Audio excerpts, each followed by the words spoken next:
Mesdames, Messieurs, bonsoir, bienvenue sur Alizé pour votre édition de 19h. Nous sommes le vendredi 18 décembre. Voici les titres qui seront développés dans notre journal.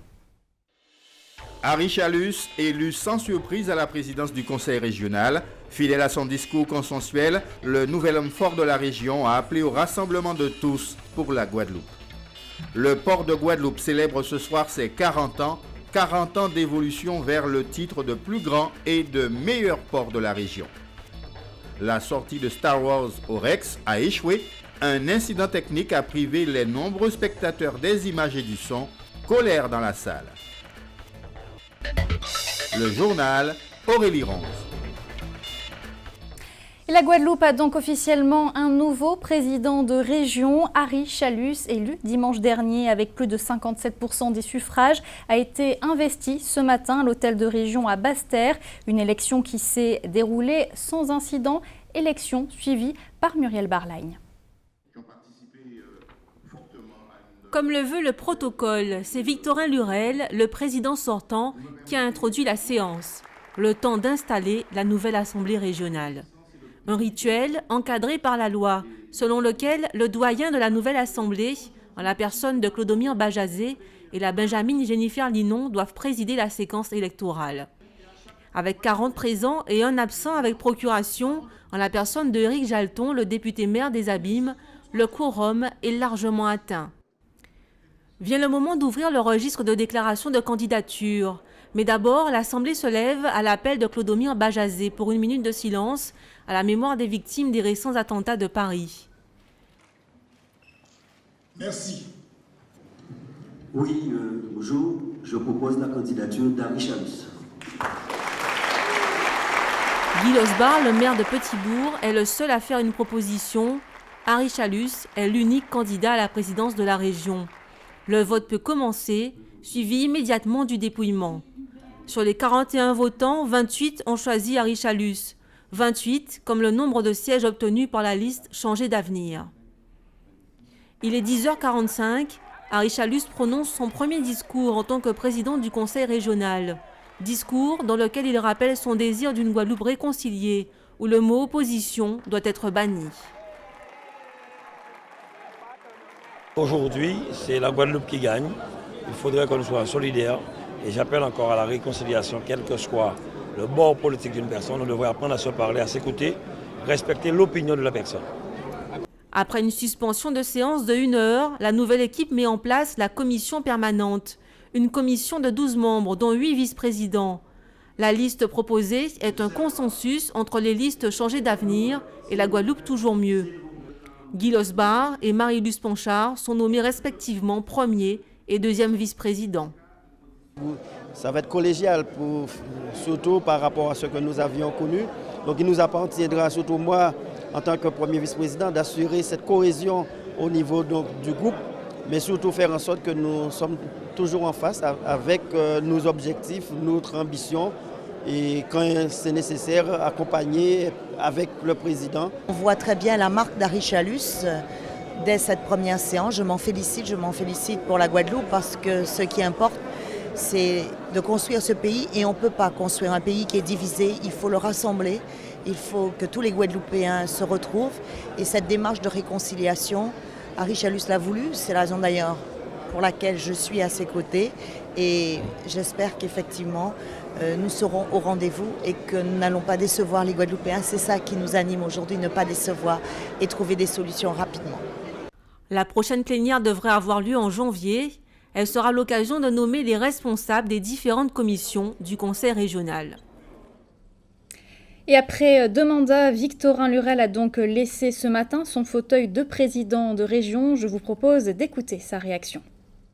Au-delà des bonnes intentions qu'il faut enregistrer avec satisfaction, surtout lorsqu'elles sont marquées au coin des valeurs républicaines et universelles, il n'y a rien à dire.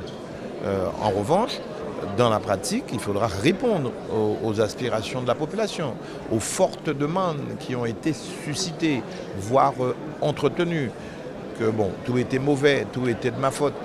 On fera tout. Bon, très bien, je vais assister à ma place avec un esprit constructif, vraiment.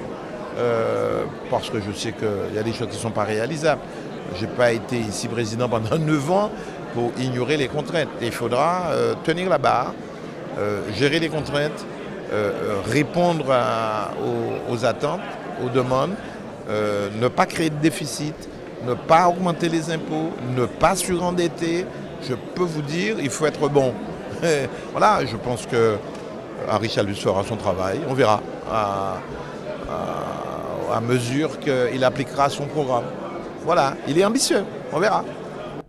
Et dans son discours, Harry Chalus s'est voulu rassembleur en interpellant les différents têtes de liste de ces élections, Mélina Seymour, Laurent Bernier ou encore Alain Plaisir. On fait le point avec Patrick Curie.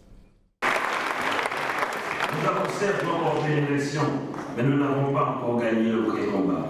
Celui de mériter pleinement la confiance des Guadeloupéens en réussissant notre projet de mandature.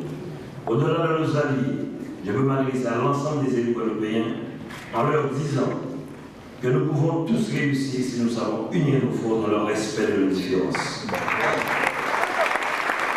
Aussitôt installé, le nouveau président de région a invité l'ensemble des acteurs de la vie politique à collaborer pour construire son projet. Toutes les têtes de liste engagées dans cette élection avaient été invitées à cette investiture. Parmi les présents, Alain Plaisir et Mélina Seymour se disent prêts à répondre à cet appel, mais pas à n'importe quelle condition. Collaborer, on verra ce qu'ils nous proposent. Moi, je ne suis pas fermé à la discussion, parce que s'il faut travailler pour la Guadeloupe, nous, on a cette volonté de travailler pour la Guadeloupe. Mais il faut que ça se fasse dans la transparence, parce que je suis président d'un parti. Je ne suis pas simplement un expert. Il m'a présenté comme un expert. Certes, je suis un expert, mais j'ai une vision de la Guadeloupe et il faut que l'expertise rentre dans cette vision-là. Et cette vision, c'est qu'il faut changer de cap. Il faut une autre politique. S'il s'agit de faire la même politique que le précédent président, ce sera un échec. Nous sommes à la disposition de la nouvelle gouvernance régionale pour travailler, mais nous serons aussi vigilants. Nous allons travailler, mais avec concertation, et nous voulons vraiment être une force de proposition pour cette jeunesse qui est là, qui désespère, mais qui est surtout dans l'attente et qui a besoin d'espérance, mais avec des actions concrètes.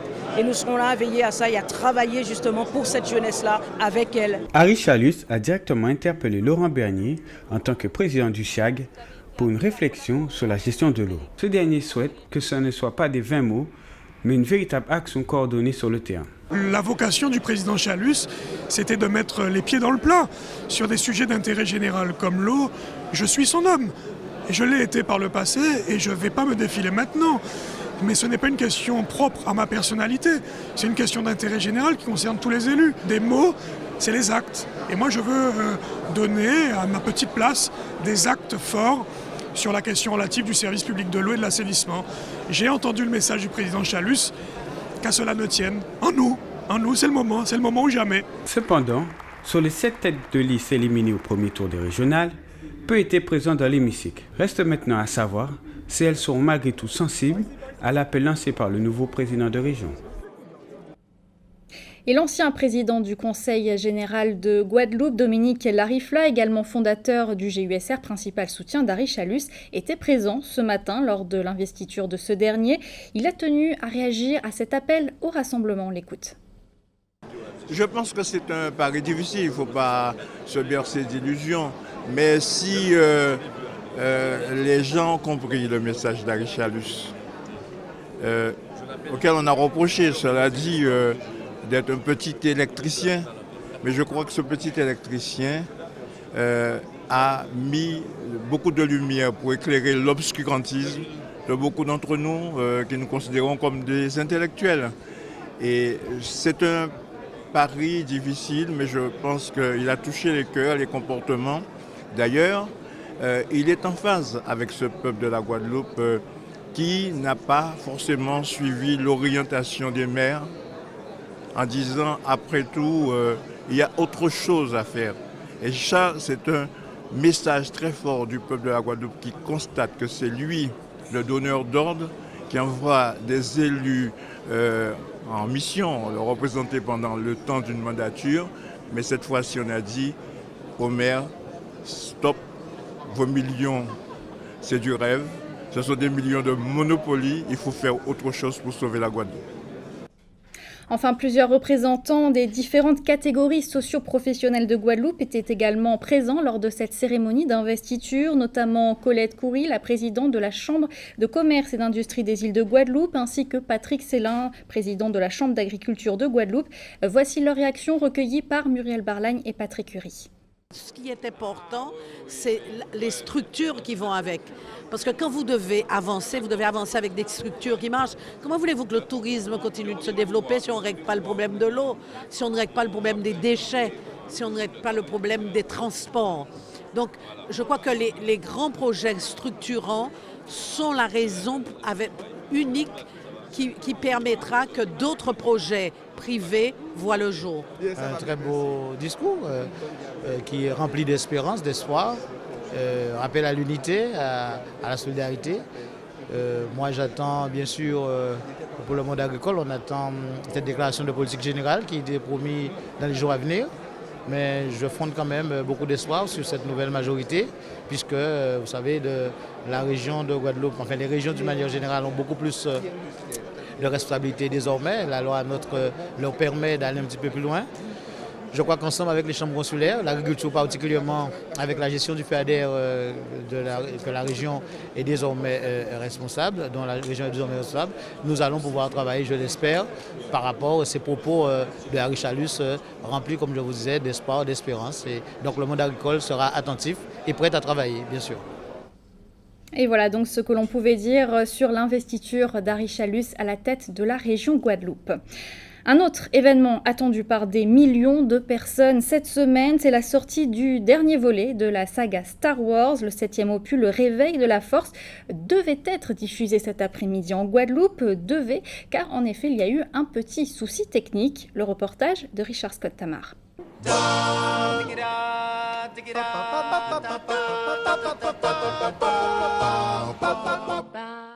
La Force ne s'est pas réveillée cet après-midi au Rex de Pointe-à-Pitre. Ce sont pourtant des fans surexcités qui étaient venus nombreux à la première séance guadeloupéenne du nouvel épisode de Star Wars.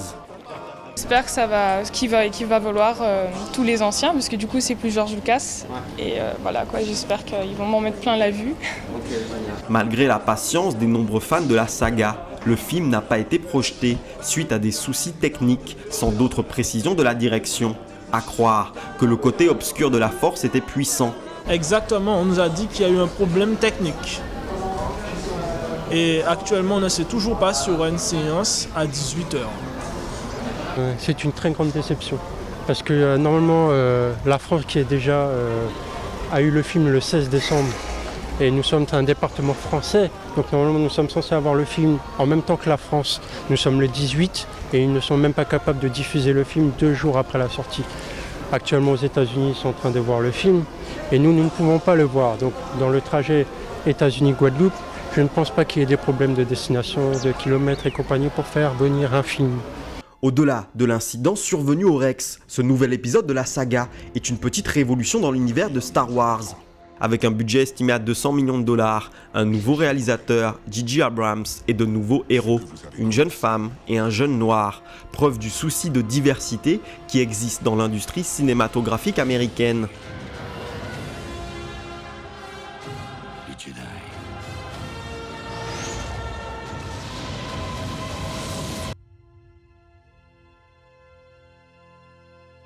La reprise des projections du film en Guadeloupe est prévue dès ce soir, vendredi à 19h, au Rex.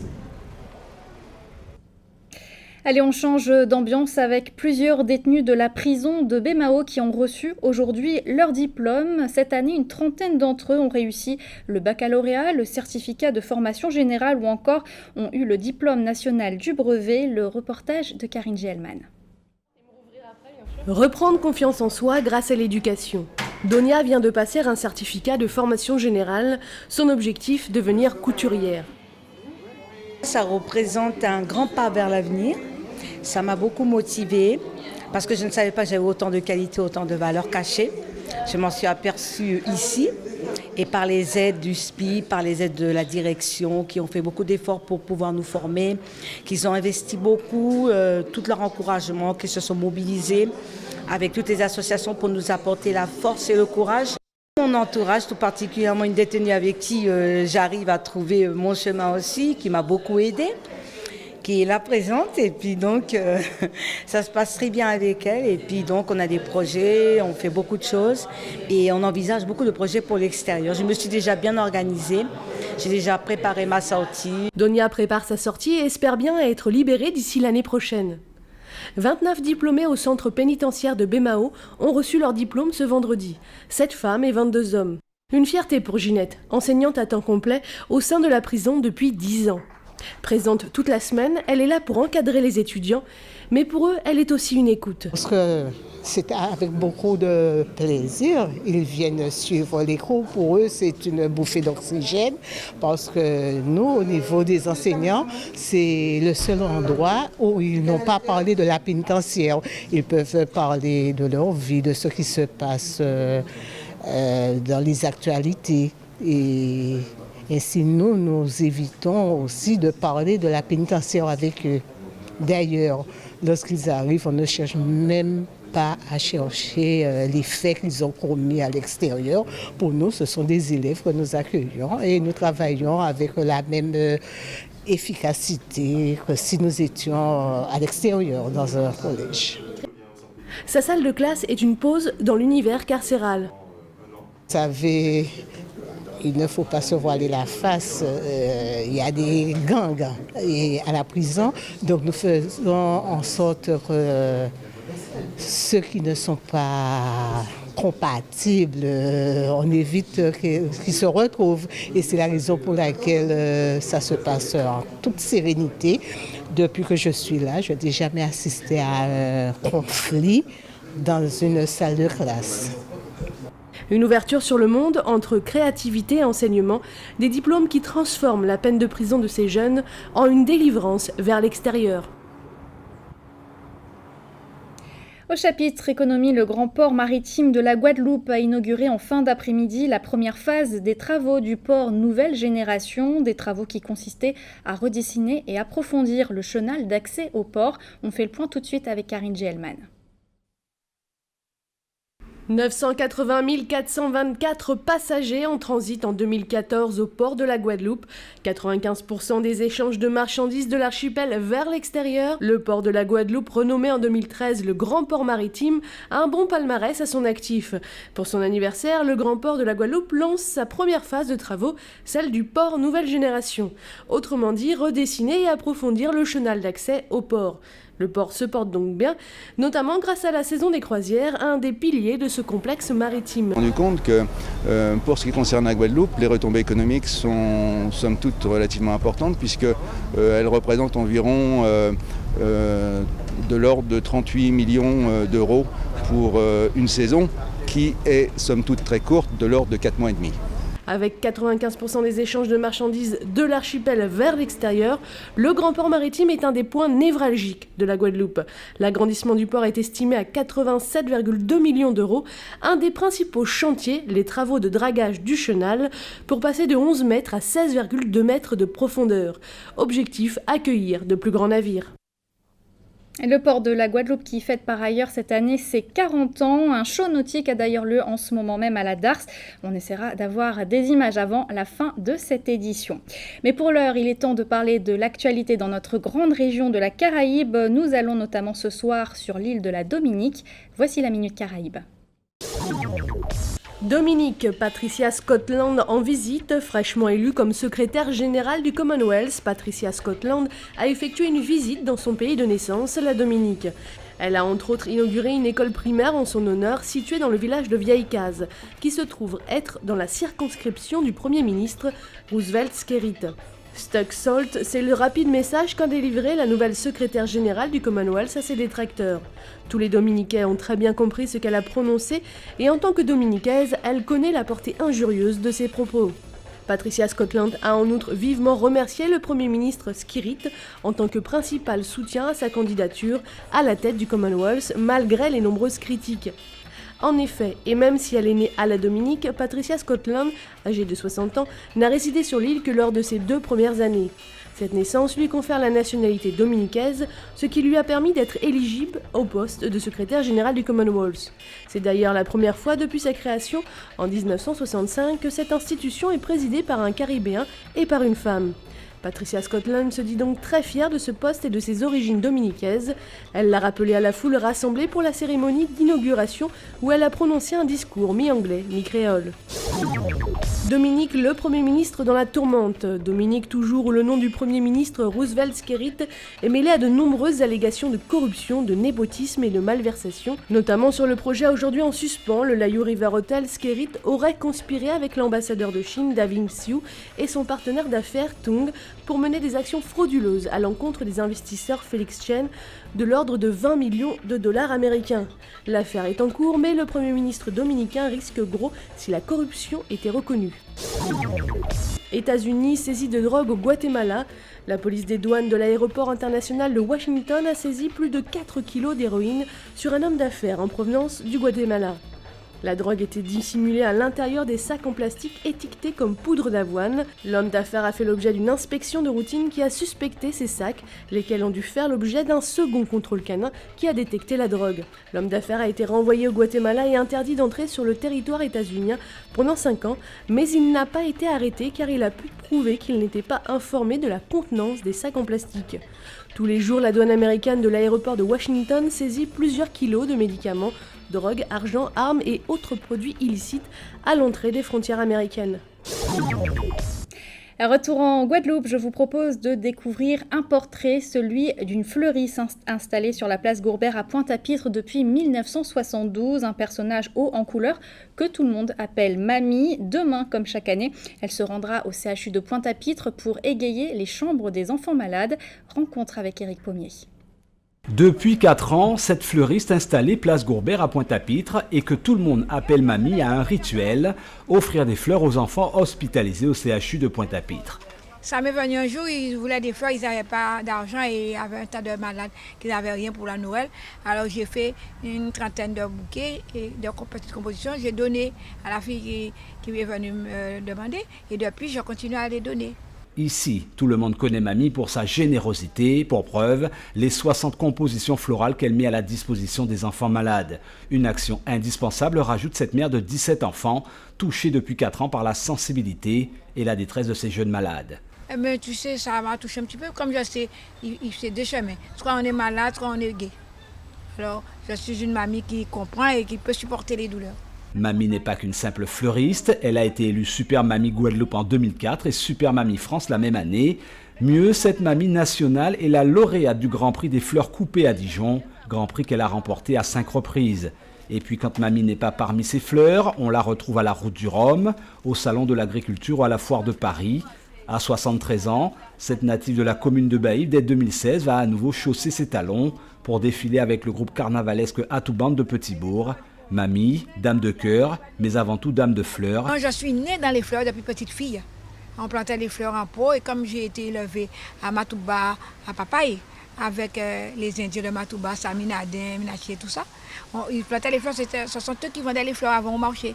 Et quand j'ai grandi, j'ai commencé à vendre des fleurs avec ma maman et après mon mariage, je suis montée vers nos petits bouts, j'ai planté des fleurs et jusqu'à maintenant, je vends des fleurs. Bonne nouvelle, elle a transmis son virus à bon nombre de ses progénitures. Culture, je vous propose de découvrir cette exposition qui se tient à l'auberge de la Vieille Tour, une exposition intitulée « Le maître des mystères » par l'artiste peintre guadeloupéen Jocelyn Aquaba Matignon. Il s'agit d'art maya. Le vernissage avait lieu hier soir. Richard Scott Tamar y était. L'auberge de la Vieille Tour accueille l'exposition de Jocelyn Aquabi Matignon, une exposition aux influences amérindiennes, fortement inspirée par l'art pictural maya.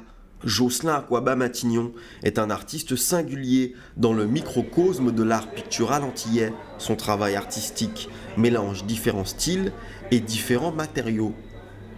Alors bon, la pensée amérindienne, ça fait à peu près une dizaine d'années. Alors quand je dis pensée amérindienne, c'est tout le continent américain, du nord au sud, mais plus spécifiquement le monde maya. Pourquoi ?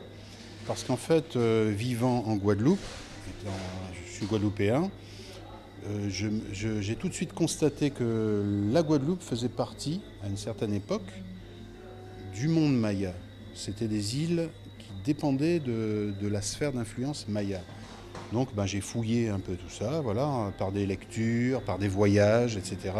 Je suis allé au Guatemala et tout ça, ça a levé d'autres questions, lesquelles il y a eu des réponses.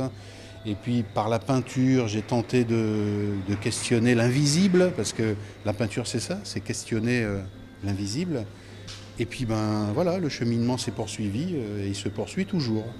L'exposition se nomme Le Maître des Mystères, sous cette appellation qui suscite la curiosité, une réponse des plus simples, qui en dit long sur la recherche artistique du peintre.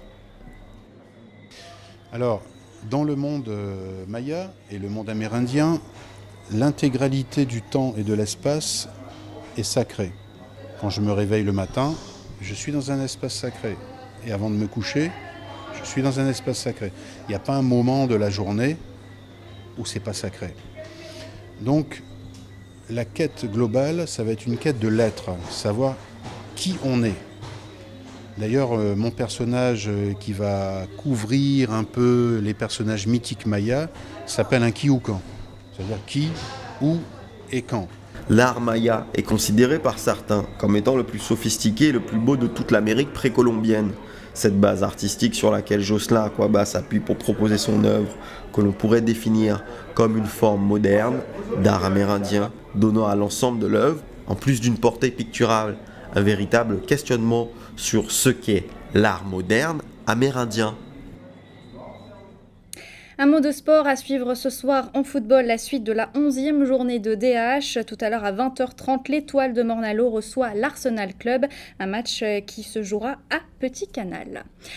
Elle représentera les couleurs de notre région demain grâce à sa beauté et à sa personnalité. La bémaotienne Johanna Delphin portera l'écharpe de Miss Guadeloupe et Île-du-Nord lors de l'élection donc demain de Miss France 2016 qui se déroulera à Lille. Une élection qui sera d'ailleurs diffusée en direct sur Alizé à partir de 15h30 et vous allez d'ailleurs pouvoir soutenir votre Miss préférée. Pour cela, vous pourrez voter soit par SMS au 97 321 ou bien par téléphone au 36 80. Avant de se quitter, comme promis, des images du show nautique qui se déroule actuellement à la Darse à Pointe-à-Pitre, un véritable spectacle pyrotechnique pour fêter les 40 ans du port de Pointe-à-Pitre. Comme vous pouvez le voir sur ces images, c'est un véritable mur d'eau sur la Darse à Pointe-à-Pitre. C'est une première d'ailleurs en Guadeloupe. Et pour ceux et celles qui auraient manqué ce rendez-vous, notez qu'un autre show est prévu demain à partir de 18h30, des images signées Éric Pommier. Un mot sur vos prévisions météo pour demain matin en Guadeloupe. Comme vous allez le voir sur cette carte, c'est un temps assez mitigé qui vous attend. Des nuages menaçants qui pourront donner lieu à des gouttes de pluie, notamment sur l'est de la Grande-Terre, le sud Basse-Terre et sur l'île de Marie-Galante. Au réveil, les températures afficheront entre 25 et 27 degrés. C'était le journal de la rédaction. Merci de votre fidélité. Dans quelques instants, votre rendez-vous sportif quotidien Minute Sport, suivi d'une météo détaillée de notre région. Vous retrouverez ensuite le journal de TF1, puis les pronostics hippiques de Prévert-Mayengo. Votre soirée sur Alizé, votre magazine hebdomadaire Télescopie. Jean-Luc Icard reçoit ce soir Alain Sorez, le président du Cross de la Guadeloupe. L'actualité locale et régionale, quant à elle, revient demain dès 12h30. Et avant de vous quitter, je voudrais souhaiter à tous les élèves qui nous regardent de très bonnes vacances de Noël, puisqu'en effet, elles débutent ce soir. Profitez bien donc de ces 2 semaines. Je vous souhaite une excellente soirée et un très bon week-end sur Alizé.